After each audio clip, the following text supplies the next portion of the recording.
A day in my life as a dreamer here in Dubai. Hi, this is Ara, your Miss Biryani. Dahil day off ko nga today, let's make it productive.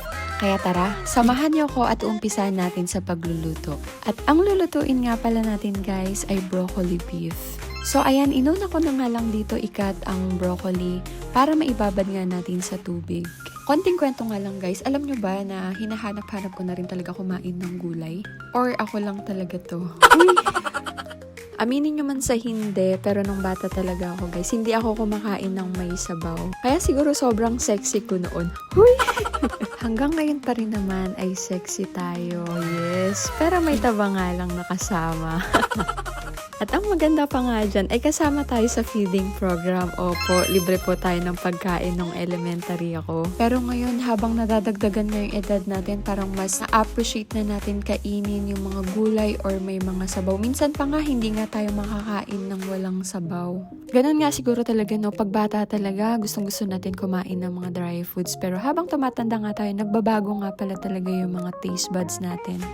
Ngayon pa lang talaga natin siya maiintindihan kasi nakikita natin sa mga father, mother natin, mas gusto nilang kumain ng may mga sabaw or mga lutong bahay. Pero tayo, mas gusto naman natin kainin yung mga fast food, mga pritong ulam, gaya ng mga hotdog, ganyan. Anyway, balik nga tayo dito. Ayan, hinugasan ko nga lang pala ito at isa-set aside lang natin, ibababad natin siya sa tubig. At hinugasan lang pala natin yung beef. Yung beef pala na nabili ko ay from Australian kasi nga may mga iba't ibang beef dito from Indian, Pakistan, ganyan. Pero ang usually talaga na binibili natin ay from Australian. So yan, imamarinate nga muna natin yung beef. Lalagyan ko ng toyo, oyster, taktak, paminta, at suka. Ako lang ba to? Every time na nagluluto ay tinatansya-tansya ko nga lang din talaga yung mga nilalagay kong sangkap. Diba? Imemekos-mekos nga lang natin insan ito. At alam nyo pa guys, sobrang nakakatawa lang din talaga dahil dito nga tayo natuto magluto ng mga kahit anong putahe.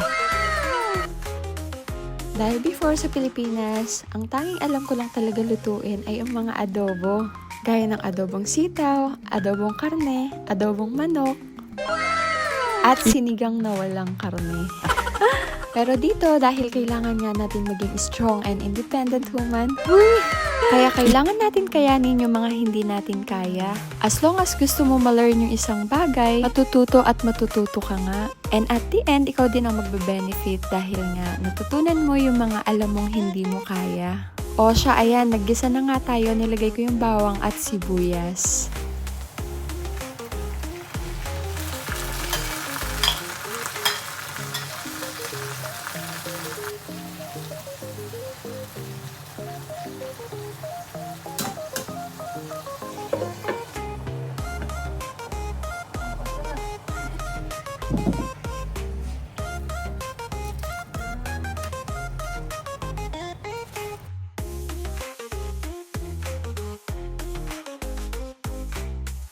At dahil papanindigan nga natin na productive itong araw natin, ayan, naglaba ako habang hinihintay ko na lumambot yung niluto kong beef.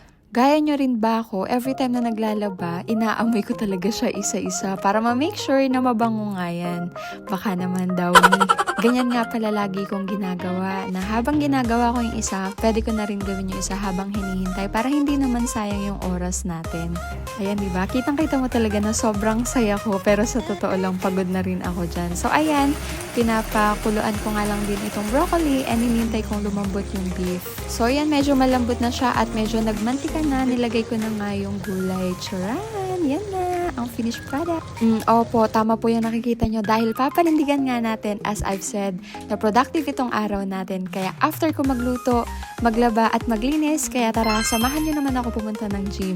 Ito nga pala ay sa likod lang ng bahay, kaya walking distance lang siya. Kaya walang dahilan na tamarin ka at sabihin mong malayo dahil likod lang ito ng building. Actually guys, hindi talaga ako nagja-gym ng morning dito. Dahil every after ng work, mga 7 p.m. to 8 p.m., yun talaga yung time ng pag-gym ko. Pero since dahil productive day to day, gagawin natin siyang morning. So ipapasok ko nga lang pala yung bag ko sa locker. At ang kagandahan nga pala dito guys sa gym na ito ay meron kayong kanya-kanyang locker kaya safe naman yung gamit mo. Bago pala talaga ako mag-workout dito ay nag-warm up ako for 10 to 15 minutes by walking or jogging. And after nga ng warm up ko, meron akong sinusunod dito na 4 na steps. I-share ko nga lang pala ito guys, baka magamit nyo sa mga nagji-gym dyan. First, ang ginagawa ko nga ay push. I work out my upper body, pushing my muscles, chest, shoulders, and triceps. Second is yung pull. I work out my upper body, pulling muscles, my back and biceps naman. And since tapos ko na nga yung push at pull, ang gagawin ko naman ngayon ay glutes. Alam nyo guys, isa rin sa mga natutunan ko dito every time na nag-gym ako. Minsan tinatamad talaga ako pero kailangan natin maging consistent. At isa nga rin sa kasabihan ko, kung may goal ka talaga sa buhay, kailangan talagang pagpaguran. Ina-apply ko nga pala ito in general. At kung nadaan nga ito sa newsfeed mo, this is the sign para mag-workout ka na rin at bawal nga tamarin. At kung nakaabot ka nga dito sa videong ito, maraming salamat sa panonood. And kung hindi ka pa nga nakakapag-follow, please follow our page, Miss Biryani. Thank you for watching and support. Bye!